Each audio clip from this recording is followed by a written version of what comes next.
और संसद का मॉनसून सत्र आज से शुरू हो रहा है। इस सत्र में सरकार कई विधेयकों को पारित कराने के एजेंडे के साथ सदन में आएगी। वहीं विपक्ष ने भी अपनी कमर कस ली है और पूरी तैयारी के साथ सदन में आने वाला है। विपक्ष किसान आंदोलन समेत कई मुद्दों पर सरकार को घेरने की तैयारी कर रहा है। किसान आंदोलन का मुद्दा पिछले सत्र में भी छाया रहा था, लेकिन कोई हल नहीं निकल पाया था। वहीं बता दें कि केंद्र की बीजेपी सरकार ने रविवार को सर्वदलीय बैठक बुलाई थी। सर्वदलीय बैठक में 36 दलों के नेता शामिल हुए। संसदीय कार्य मंत्री प्रहलाद जोशी ने कहा कि बैठक के दौरान सांसदों ने काफी महत्वपूर्ण सुझाव दिए हैं। उन्होंने सदन में सार्थक बहस होने की उम्मीद जताई है। संसद के मॉनसून सत्र में विपक्ष और सरकार के बीच दो हाथ होना तय माना जा रहा है। विपक्ष ने जिन मुद्दों पर बहस की मांग की है, उनमें सबसे प्रमुख से महंगाई, अग्निपथ योजना, बेरोजगारी, केंद्रीय जांच एजेंसियों का दुरुपयोग और रुपए की गिरती कीमत के मद्देनजर अर्थव्यवस्था की स्थिति जैसे मुद्दे शामिल हैं।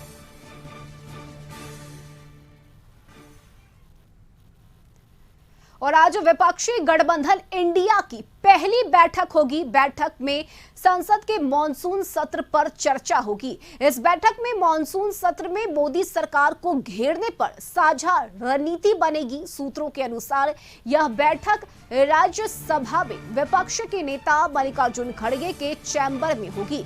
वही बता दें कि संसद का मॉनसून सत्र आज से शुरू हो रहा है, जो कि 11 अगस्त तक चलेगा। वहीं एक नेता ने बताया है कि मॉनसून सत्र के पहले दिन से संसद में उठाए जाने वाले मुद्दों पर चर्चा के लिए बैठक बुलाई गई है। बेंगलुरु में मंगलवार को हुई विपक्षी बैठक में जिस रणनीति पर चर्चा हुई थी, उसे संसद में भी विपक्षी दल अपनाएंगे।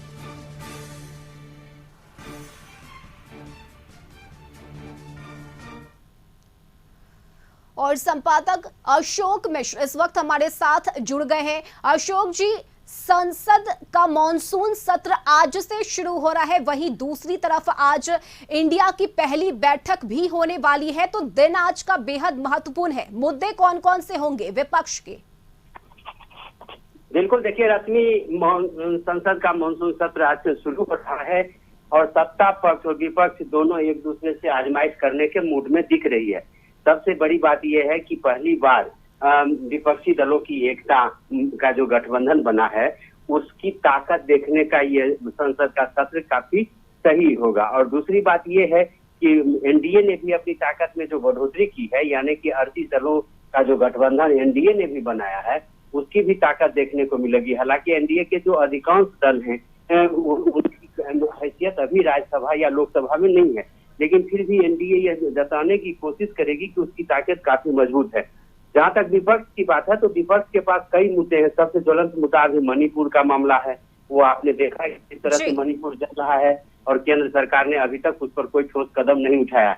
दूसरा सबसे बड़ा मुद्दा ये है कि जो दिल्ली सरकार के खिलाफ केंद्र सरकार ने अध्यादेश लाया है, तो उसकी भी अग्नि परीक्षा यहीं पर होनी है। तीसरा है यूसीसी का मामला, जो प्रधानमंत्री ने व्यक्त किया है। इस पर भी क्या संसद में ये प्रस्ताव लाती है केंद्र सरकार, ये भी देखना दिलचस्प होगा। और सबसे बड़ी बात ये है कि अब लोकसभा चुनाव की तैयारी की जा रही है, इसलिए संसद के अंदर और बाहर विपक्षी दल के नेता भी ये महसूस कर रहे हैं कि वो एकजुट होकर के वो सरकार की खिलाफत करेंगे, ताकि आने वाले दिनों में जनता यह समझ सके कि विपक्ष मजबूत है और वो मोदी सरकार के खिलाफ में विकल्प तैयार कर चुका है।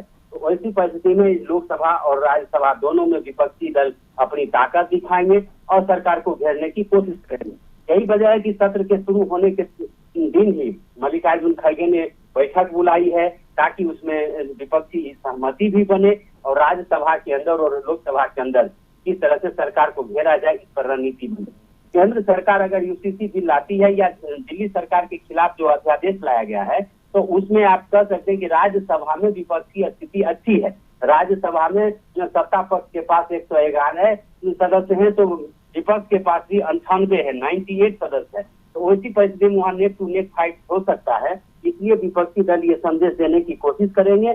क्योंकि ये मानसून सत्र है, हालांकि ये बहुत कम दिनों का है, लेकिन इसके बावजूद भी विपक्षी दल कोशिश करेंगे कि सरकार को घेरे, और सरकार चाहेगी कि अभी जिस तरह से विपक्ष कमजोर रहा है उसको विपक्ष को सदन के अंदर और बाहर ही डिमोरलाइज करे, ताकि जनता को यह महसूस हो कि विपक्ष सही भूमिका का निर्वहन नहीं कर रहा है। रश्मि जी, बहुत शुक्रिया अशोक जी आपका तमाम जानकारी के लिए।